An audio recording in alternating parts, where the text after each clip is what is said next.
আসসালামু আলাইকুম। আজকে দেখাচ্ছি খুবই সুস্বাদু চিংড়ি মাছ দিয়ে মিষ্টি কুমড়ার ঘন্ট। আমরা প্রথমে মিষ্টি কুমড়া এভাবে কুচি কুচি করে কেটে ভালো করে ধুয়ে নিয়েছি, নিয়ে একটু পানিতে দিয়েছি।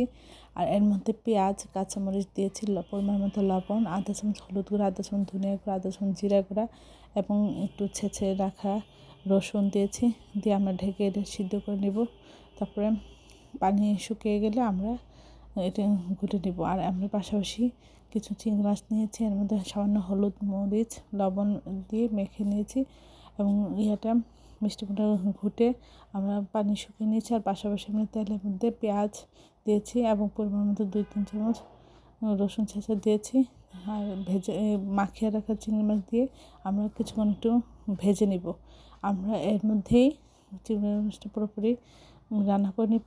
তারপরে পেস্টে বাদামি রঙ হয়ে গেলে আমরা মিষ্টি কুমড়ার মধ্যে দিয়ে দেবো, দিয়ে এভাবে নেড়ে ছেড়ে পুরোপুরি